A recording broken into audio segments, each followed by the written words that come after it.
for a fight to reach that level of love and respect, both fighters have to go through the fire. Both fighters have to do things that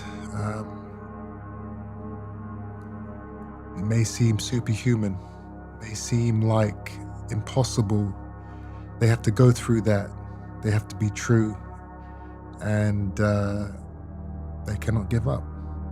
Two men who were willing to die in that ring. That's what boxing is really about. You know, as a fighter, you have to do things that nobody else could imagine doing and no one else is willing to do.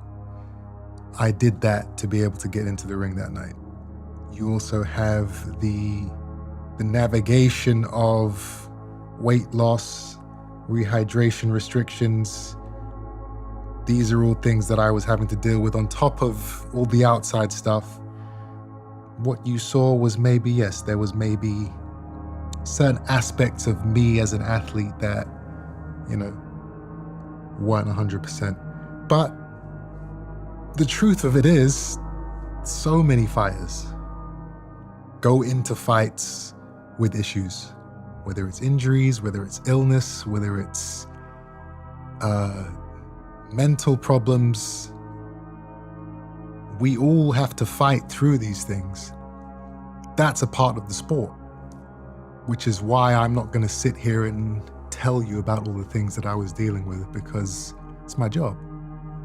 We are fighters. You have to fight through the demons. You have to fight through the issues. You have to fight through the restrictions. And that's what I did. I didn't give up. I've never been that guy to make excuses. I'm not looking for sympathy. I'm not looking for a reason for people to say, oh, well, you know. Even if I had lost, it's not in me to, oh, well, this is why I had to go through this and that. And people saw so much of what I had to deal with. My father, the weight cut, the rehydration clause, getting fined $1 million for being 0.5 overweight, using the gloves that weren't in the contract, some guy trying to get into my changing room to check my hands, and ruffling the feathers of my team. They threw everything at me. They did everything they could to try and get me off of track, to distract me, to take my mind off of the task at hand. And I never let that happen.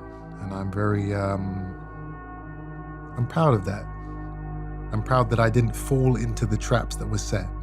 Every time they set a trap, I saw the trap, go around it, go forward. Oh, there's another trap.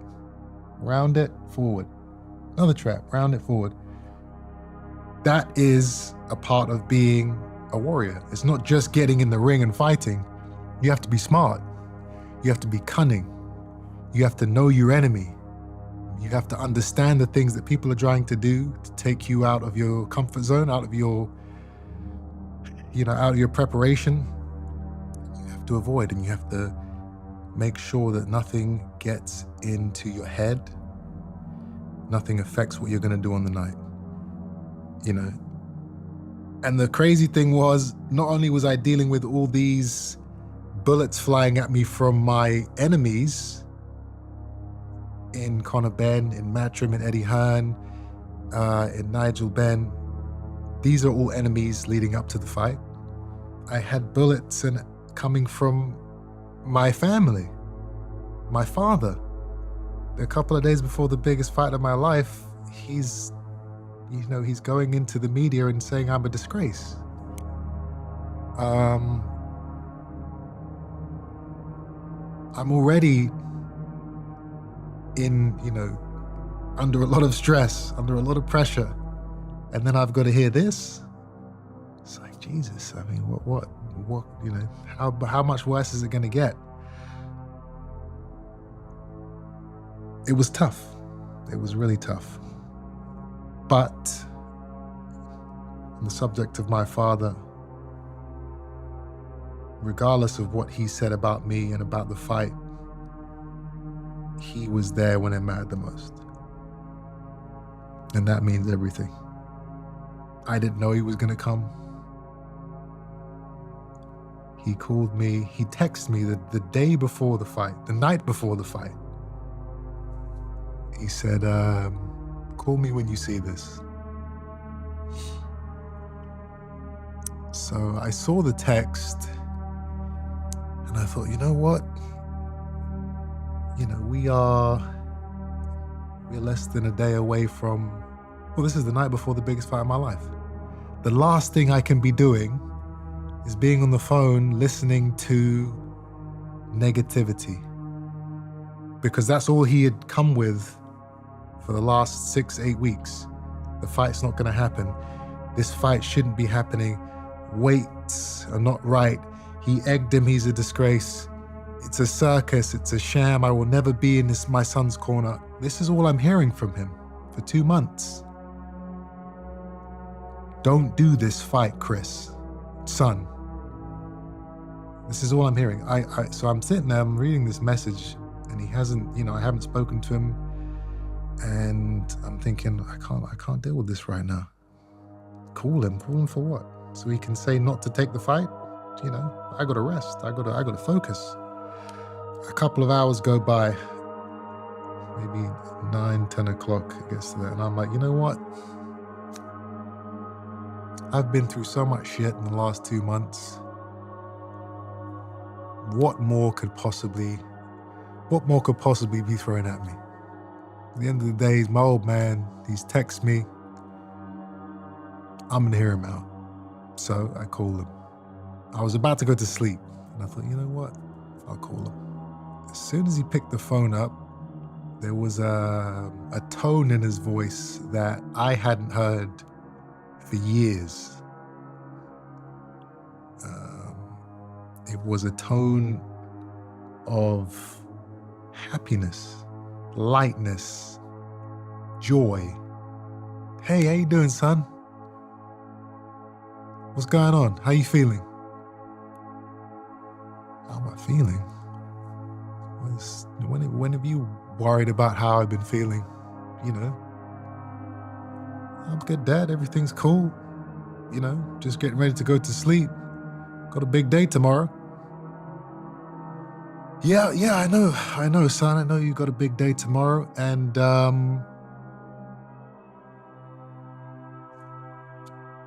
want to be there for you.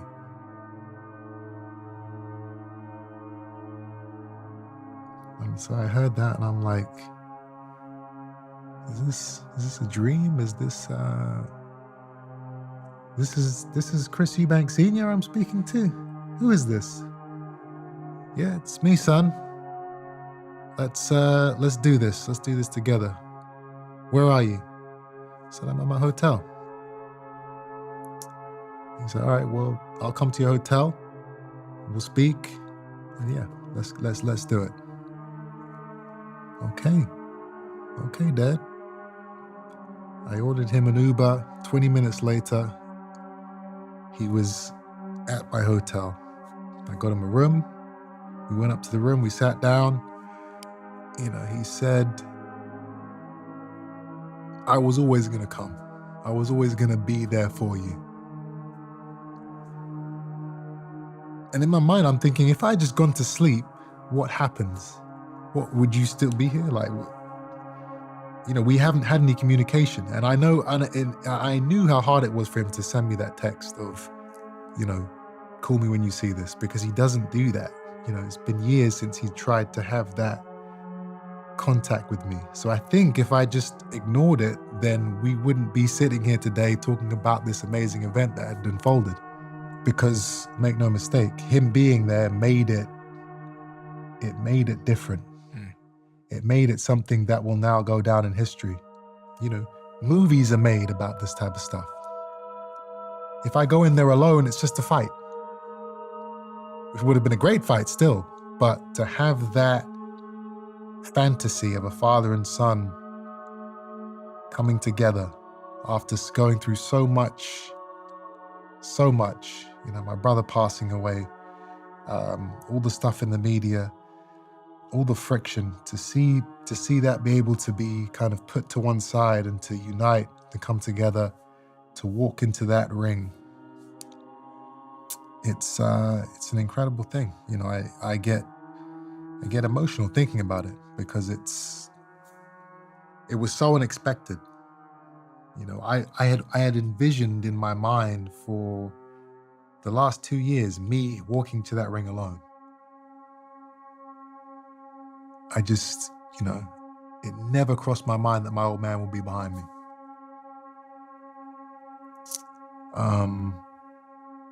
I envisioned walking to the ring alone, being booed, and getting into that ring and fighting with anger in my heart. That's what I thought that fight was going to be. What it turned out to be was I'm walking to the ring. My old man is behind me. He's with me. And, you know, for the first time in my whole career, I'm walking through a crowd and there's no boos. I'm used to walking up into these rings and I'm looking out and people are going, "You're gonna get knocked out. Boo." And I feed off of that dark energy and I use it against my opponents. That's what I've been, been my life for my whole career, really. In this fight, I'm walking past people and I'm seeing tears in their eyes. I'm seeing grown men with tears in their eyes and smiles and, you know, go on, Riz. And it's like, you know, I'm walking to the ring and my face is always cold because I'm about to get in the ring and hurt somebody and get hurt. But in my mind and my heart, I'm like, what's happening? What is this? This is, I've never seen this before. I've never seen cheers, let alone people crying with joy.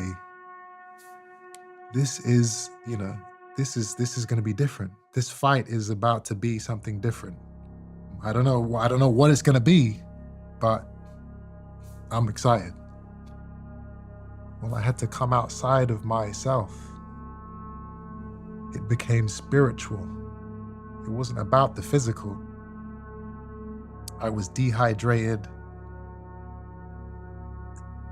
I was experiencing all the things that had been restricting me leading up to the fight. So it became not about the physical, it came about the spiritual. It became about just being true, just being the man I know I can be. I told you a story once about being on that treadmill and you've got that cramp in your foot, but you said you was gonna do the 10 miles. So you've got a limp on that treadmill for as long as you have to complete the task. No one's around, no one's watching, but you keep your ass on that treadmill and you get through it. You get through the pain. That mentality is what was able to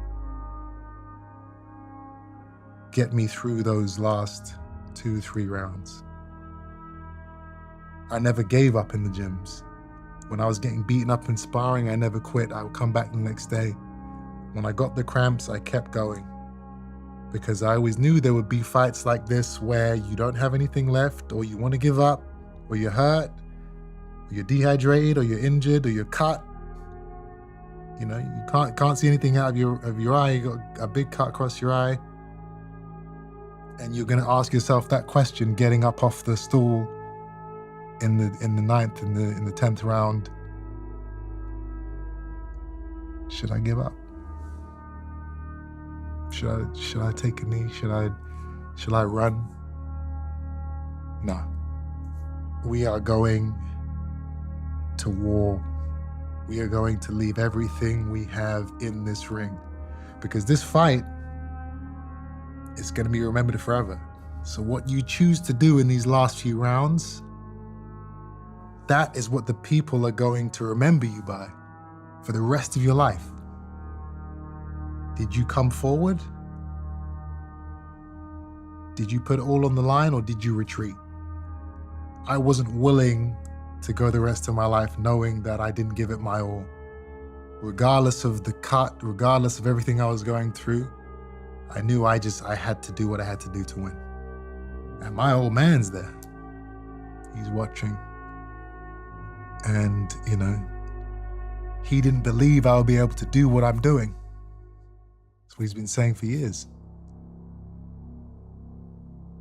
I've got to show him, I've got to show the world, and I've got to show myself that I'm capable of great things. And I'm capable of going through things that 99.999% of human beings on this earth were not willing to go through. And that will live forever. And that's a beautiful feeling. A week after the fight, sitting here talking about it, there's no amount of money that can buy the feelings that I have now. And that is the genuine truth. How proud I am of what we achieved in that fight, it's priceless. It's something that, on your deathbed in 60 years' time, you're thinking about it. Yeah, I did that. You can't get that from money. You can't get that from fame. You get that from years and years and years of graft, hard work,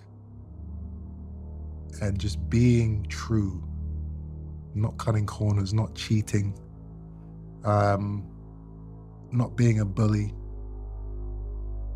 It got to a stage in my life where I decided to walk my own path, separate myself from this massive character in my father. I had grown up with this pressure and this responsibility, and it became too much. I was known for being the son of for so many years. That's Chris Eubank's son. That's Chris Eubank's son. And I kind of, whenever I would hear that, well, at least they know who I am. But it got to a stage where I was like, how do I get away from that? How do I become just me? How do I become Chris Eubank, not the son of a legend? And it dawned on me eventually, the only way to do that is to be separate from it. In boxing, I'm not talking about as a father, I'm talking about in terms of my career, in terms of the decision-making, in terms of the training, in terms of the fighting, in terms of the media, the press conferences. These were all things that he was right by my side for my entire career. I knew that to get away from the shadow, I had to start doing it on my own. I'm gonna write my own book one day. The book can't be, oh, well, my dad told me to do this, so I did it. My dad said, don't take that fight, so I didn't take that fight. He told me to train that way and go here and wear that. It's not a book. It's not a life. I need to be able to write my own story into history. And I said, I'm in pain right now, and I'm going to be even more pain tonight, and I'm going to be even more pain tomorrow morning when I've got to lose those last few pounds. And, I am not an emotional guy, especially not in boxing. But in that moment, that's what I'm thinking. This weight cut and this rehydration clause fucking hurts. But guess what? It isn't anything compared to those three things that I listed and the other things that are going on in my personal life that I'm having to deal with and struggle with all while getting ready for this huge fight. So if I can deal with those things, then what is cutting weight? What is dehydrating and starving myself to make a weight? It's nothing. You know, it's a moment of discomfort. You know, my brother passing away, Raheem not understanding that his father is not with us, questioning, why doesn't he take me to school? I see all these other kids, they're coming into school with their dads. Why doesn't my dad take me to school? Why can't I see my daddy? You say he's at the office. Where's the office? Let's go to the office and see my daddy. My own father. Yes, he's a disgrace. These are moments. These are not moments of pain. This is pain that lives with you forever. So that they're incomparable. You know. So when Conor Ben's talking about, you just worry about making weight. Don't worry about the weight, mate. The weight's fine. I got a lot worse issues than the weight. The weight's gonna come off. I think that was the first time that I kind of got caught up a little bit in what was going on in my life. And the people saw that, and I guess they loved seeing that vulnerable side to me. Because it's real, and it's what millions and billions of people are dealing with in their own lives. So to see somebody who's a fighter, who's big and strong and tough, having to go through the same things, it's a humbling thing to see. And it's one of the reasons why, when I'm walking to the ring, there are people crying. His dad came. His dad was there for him after all that. They're together. I'm gonna call my dad after this fight. That's what people tell me. After the fight, I called my dad straight away. Haven't spoke to him for months, years. Called him. It just put things into perspective, and it just makes you appreciate and respect life so much more, because you understand that it can be taken away at any time. And it doesn't have to be some crazy car crash, or it can just be you're swimming, you're swimming and then you're not there anymore. And it makes you live your life with so much more respect and responsibility and appreciation.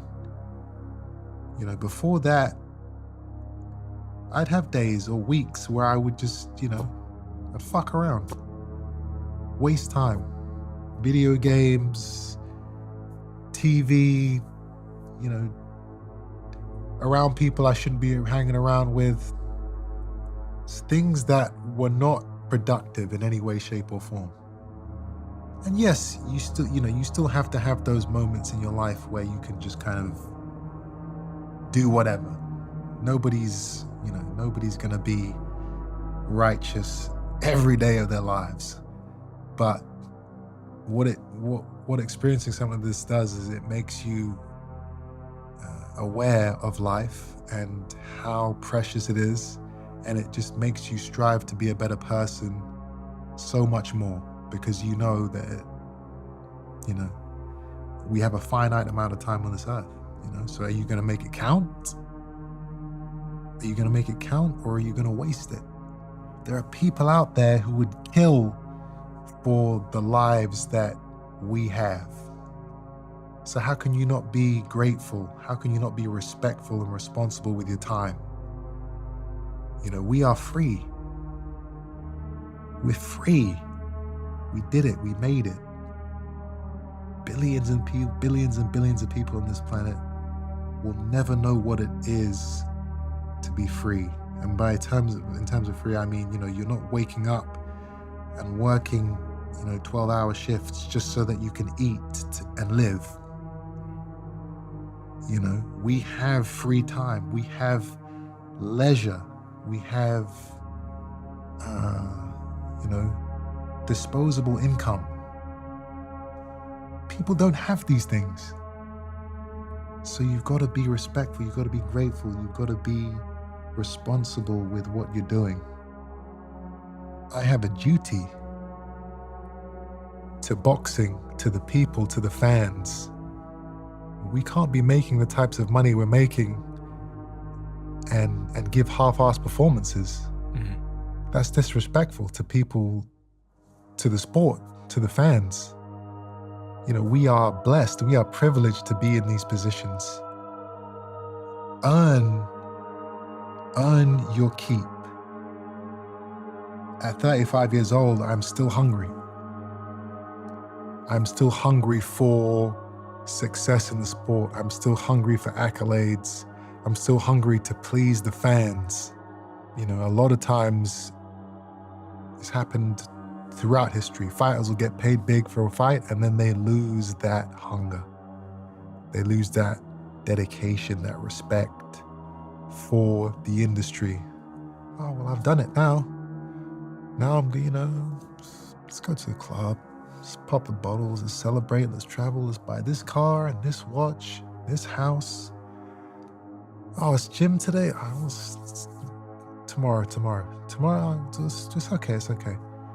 That's the trap that so many fighters fall into. And that's why I have so much respect for Floyd Mayweather.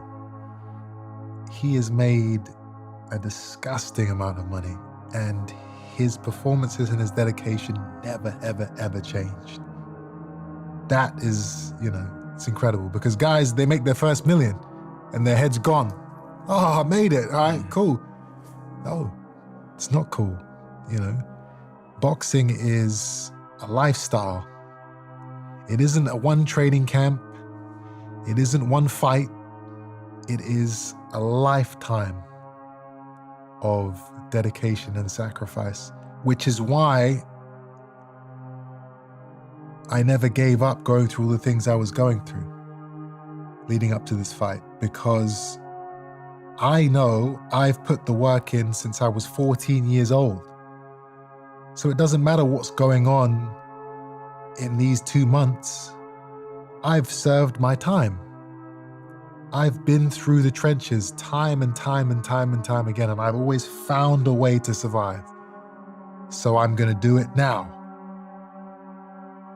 Not, oh, well, there's weight clauses and my dad is giving me issues and this and that. So this is going to be tough. Maybe I shouldn't do this. No, you're going to get through it. Just like you got through that treadmill run, just like you got through that cut in that fight, just like you got through in that cramp in your leg in that fight. You build up a tolerance for pain and suffering. I had already gone into war mode. Once you commit as a fighter, once you commit to a certain path you're going to walk down, it's pretty much impossible to then switch back. I had a cut from a headbutt. The blood was going down into my eye, I couldn't see. Fights can get stopped from cuts. As soon as that cut happened, I knew that there was no more boxing, there was no more jabbing, there was no more technicality, there was no more being pretty with it, defense. Nope. It's go time now, baby. We're going to see how much this kid really wants it. Because I want it. I don't know how much he wants it. We're going to find out. Let's find out. Come forward, you attack, you walk through the punches. It doesn't look good. Doesn't look pretty. It's not boxing. It is trench warfare. When you're dehydrated as well. After the fight, my face is swollen up. And that's not from the punches, that's from severe dehydration. It's this weird thing where, like, when your body doesn't have any moisture in it and you're dehydrated, your face puffs up. I think it's just the skin is weak and it just puffs up. And that's what I was suffering with most in hospital, was just complete dehydration. It got to a point where I was in the hospital and I was lying in the bed, and they had drips, IV drips, to get all the the liquid into your system, and my bladder was full. Like I really needed to pee.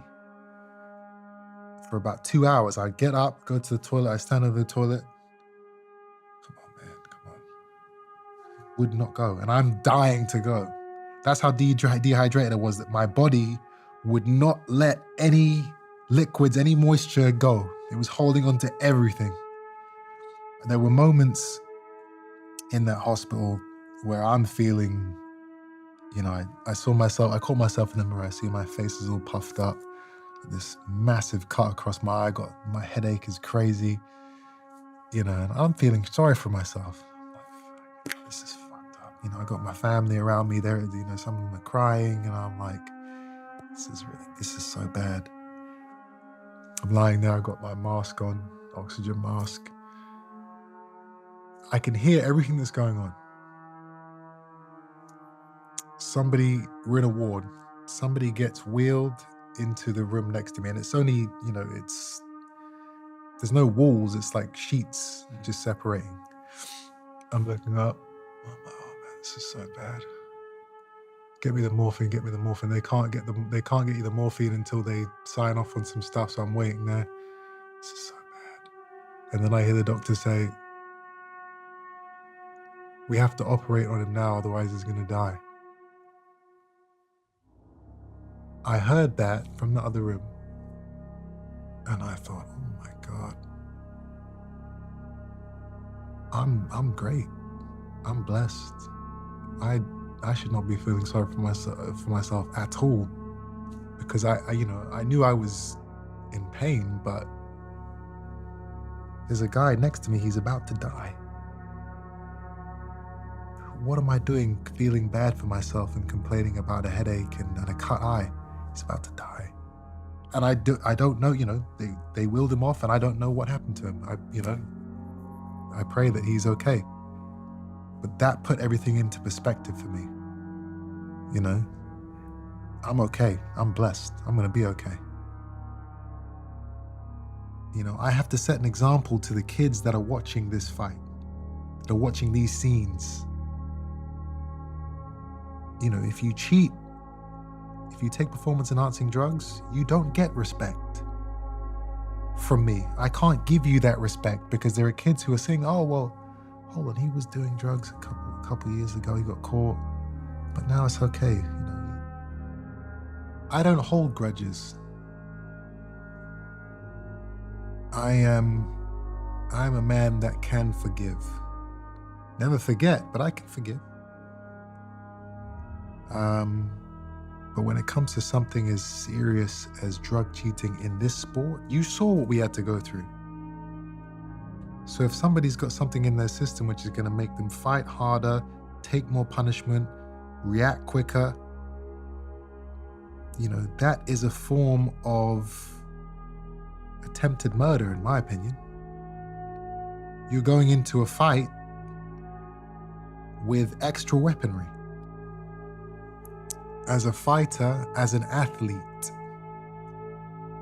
you only have a few jobs that you have to do. You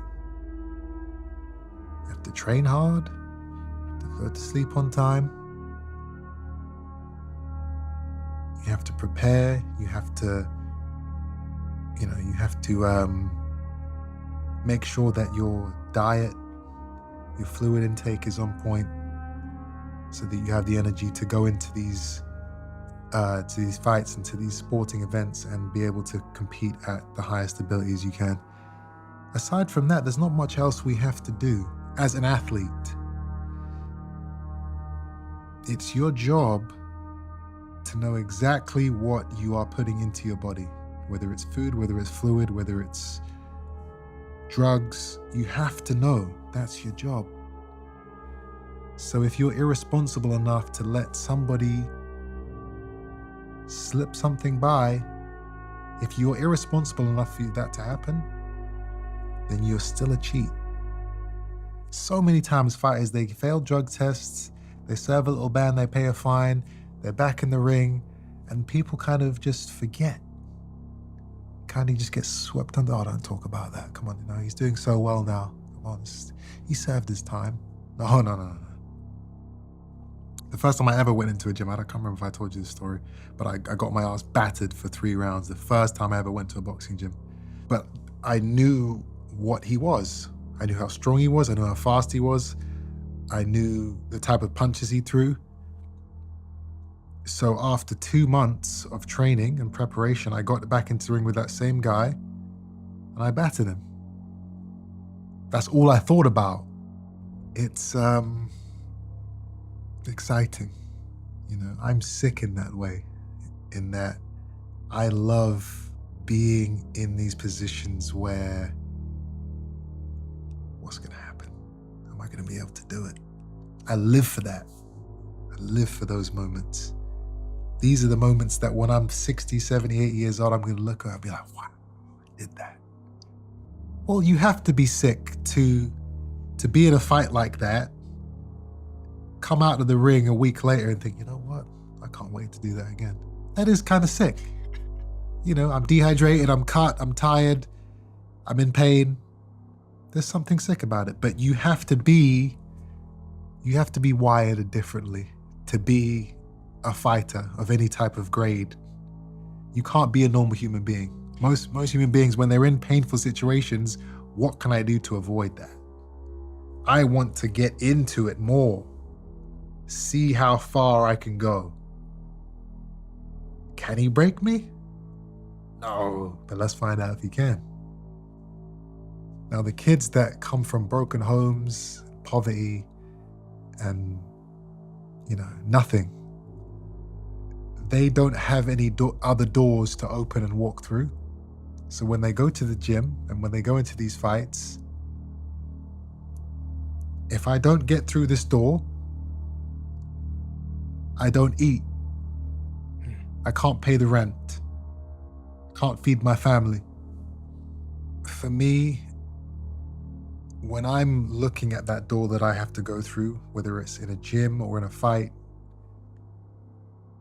I know that if I don't make it through that door, there's a door there and a door there and a door there and a door there. And if I'm experiencing too much pain to get to that doorknob to open it, I can just step back. You know what? All right, let's go over here. Football, business, acting. I could do whatever I wanted with the position I was in as a kid. I still wanted to walk through that horrible, painful, nasty boxing door and open that door. And you walk through the door and you get punched in the stomach. And you go through that, and then you got to walk through the other door and you get cut above your eye. And just keep walking, keep walking, keep walking, keep walking. And there's all these other doors. Hey, come. We just take the easy route, take the easy route. No, I'm staying here. So it was so much harder for me to do what I was doing because there was so many other choices. And my father thought that as soon as I reached that first door, I'd be like, you know what? No. He said it. I'm not going to be hard enough. And 9 times out of 10, kids are not hard enough in that position. But I was hell bent on proving him wrong and proving myself right. I knew I had in me. I felt what I had in me anyway. I didn't know. You never know until you're in those positions. But the strength and that feeling inside of me was so visceral. I was like, there's no way I can't do this. Like if I put everything into this, how can I fail?